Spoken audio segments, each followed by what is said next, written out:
शुरू कर रहे हैं ह्यूमन आई के कुछ इंपोर्टेंट क्वेश्चंस के ऊपर। चलिए फर्स्ट क्वेश्चन में आ रहे हैं, बात करते हैं द फॉलोइंग डायग्राम जो है the path ray of light passing through a glass prism is shown. तो यहाँ पर आपको एक प्रिज्म दिख रहा है और यहाँ पर जो है आपकी लाइट पास होकर जो है डिस्पर्स होके जा रही है।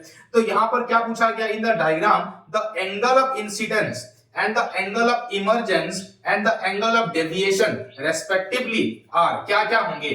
तो यहाँ पर ऑप्शन क्या है, एंगल ऑफ इंसिडेंट के लिए x, इसके लिए आपका r, इसके लिए t, ये फर्स्ट ऑप्शन में है। सेकंड ऑप्शन क्या है, इसको y, या फिर ये है जो आपका q है और ये आपका t है। यहाँ पर थर्ड ऑप्शन, फोर्थ ऑप्शन आप देख सकते हैं। तो पहले पता लगते हैं ये ऑप्शन कौन सा आपका सही होगा। देखिए ऑप्शन डी जो है आपका ये सही है, यानी कि जो एंगल ऑफ इंसिडेंट है यहाँ पर ये y आपका एंगल ऑफ इंसिडेंट है और q यहाँ पर जो q है that is your angle of emergence है, और जो आपको p दिख रहा है यहाँ पर ये है आपका क्या, एंगल ऑफ डेविएशन। ये चीज आपको ध्यान में रखनी है। चलिए नेक्स्ट क्वेश्चन में आते हैं। Which of the following colour is least scattered by fog, dust और स्मोक। इनमें से कौन से चीज से सबसे लीस्ट जो है स्कैटरिंग होती है लाइट की, कौन से लाइट की, वायलेट, ब्लू, रेड या येलो। सही ऑप्शन है आपका ऑप्शन सी, रेड कलर आपका सही हो जाता है। चलिए नेक्स्ट क्वेश्चन पे बात किया जाए। When ray passes through a prism तो क्या होता है, it goes undeviated, it remains parallel to a base, it bends towards the base या फिर none। यहाँ पे सही आंसर है आपका option C, it bends towards the base, ये आपका सही आंसर हो जाता है। नेक्स्ट क्वेश्चन पे आते हैं number 4, the ratio real depth of apparent depth is called. तो रेशियो आपके रियल डेप्थ और अपरेंट डेप्थ में जो रेशियो होगा उसको क्या बोलते हैं। ऑप्शन है refractive index, critical angle, lateral displacement या फिर नन। यहाँ पे जो आपका जो सही आंसर है आपने गेस कर लिया होगा, ऑप्शन ए जो है रिफ्रैक्टिव इंडेक्स जो है वो सही आंसर हो जाता है यहाँ पर। चलिए आगे बात करते हैं नंबर 5 की।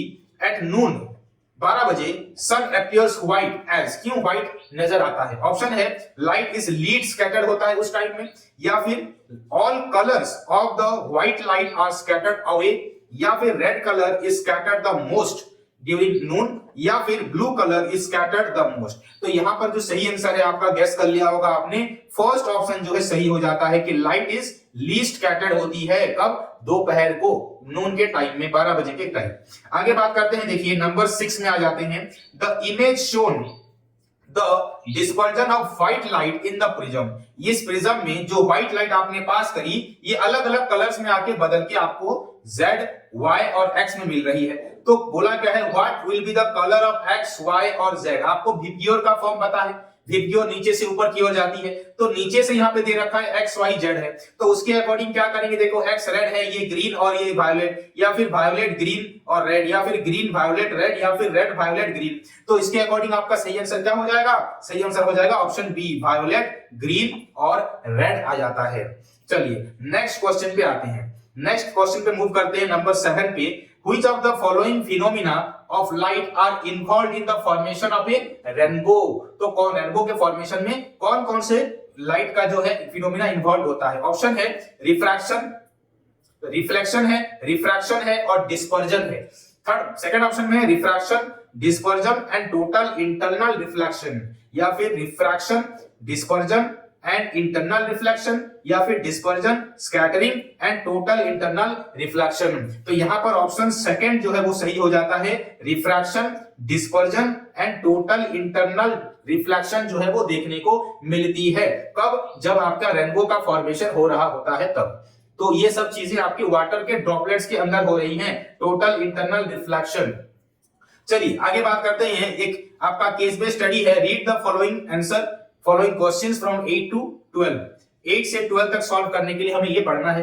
Amphoteric refraction is the phenomenon of bending of light on passing through earth atmosphere as we move above the surface earth density air goes descending.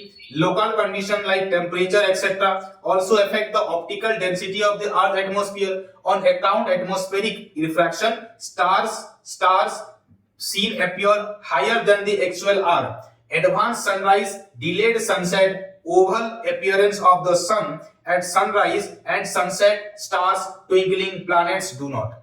तो यहां पर इसके अकॉर्डिंग फर्स्ट क्वेश्चन दे रखा है क्या, फर्स्ट क्वेश्चन देखते हैं 8 नंबर 8 में, due to atmospheric refraction apparent length of the day, option increase होता है, डिक्रीज होता है, रिमेन्स द सेम या फिर ऑल ऑफ द अबव। इसका जो सही आंसर है वो है फर्स्ट ऑप्शन हो जाता है, इंक्रीज हो जाता है। और कितना इंक्रीज होता है पूछा जाए तो क्या बोलेंगे, 4 मिनट का जो है टाइम वो इंक्रीज हो जाता है। नेक्स्ट आ जाते हैं देखिए नंबर 9 में, apparent position of the stars appears rise due to, option है atmospheric refraction, scattering of light, both A and B, या फिर आपका नॉन ऑफ दी अबव। तो यहां पे सही आंसर हो जाता है क्या, ऑप्शन फर्स्ट एटमॉस्फेरिक रिफ्रैक्शन जो है वो सही आंसर हो जाता है। आगे देखिए नंबर 10 पे आते हैं, the sun appears oval shape और flatten due to dash, due to dispersion या फिर स्कैटरिंग या फिर एटमॉस्फेरिक रिफ्रैक्शन या फिर कैन नॉट से। तो यहाँ पे जो सही आंसर हो जाता है आपने गेस कर लिया होगा, एटमॉस्फेरिक रिफ्रैक्शन की वजह से जो है सन आपका ओवल या फ्लैटेन शेप का देखने को मिलता है। नंबर 11 पे आते हैं, देखिए twinkling of stars and non twinkling of planets is accounted for by, option है scattering of light, dispersion of light, atmospheric refraction या फिर नन ऑफ दीज। यहां पे जो सही आंसर हो जाता है वो है ऑप्शन सी एटमॉस्फेरिक रिफ्रैक्शन, ये चीज याद में रखिएगा। आगे बात करते हैं नंबर 12 की, in absence of atmosphere the colour of the sky appears, अगर आपका एटमॉस्फेयर नहीं होता तो स्काई का कलर कैसा होता, ऑप्शन है ब्लू, ब्लैक, रेड या फिर येलो। यहाँ पे जो सही आंसर है आपका ऑप्शन बी हो जाता है, ये आपका ब्लैक कलर की स्काई जो है वो देखने को मिलेगी। नेक्स्ट आ जाते हैं नंबर 13 पे, the bluish colour of water in deep sea is due to, यानी कि सी में जो ब्लू कलर का पानी देखने को मिलता है उसका रीजन क्या है, ऑप्शन है the presence of algae and other plants found in water, या फिर reflection of sky in water, या फिर स्कैटरिंग ऑफ लाइट, या फिर absorption of light by the sea. यहाँ पे आपका सही आंसर क्या है, सही आंसर हो जाता है option third, scattering of light की वजह से आपका ब्लू कलर का पानी देखने को मिलता है समंदर में। नंबर 14 पे आ जाते हैं, देखिए नंबर 14 क्या दे रखा है, which image shown the deviation of light in prism। तो फर्स्ट ऑप्शन देखिए यहां पर ऐसे लाइट गई है, मुड़ के इस तरह से निकली है, सेकंड में ऐसे करके नीचे, थर्ड में ऐसे करके फिर ऊपर, और फोर्थ में ऐसे करके सीधे चली गई है। तो कौन सा जो है deviation of light in prism show कर रही है, तो क्या है आपका सही आंसर, यहां पे आपका जो सही आंसर होता है वो है ऑप्शन आपका सी, ऑप्शन सी, समझ रहे हैं, ये आपका सही हो जाता है।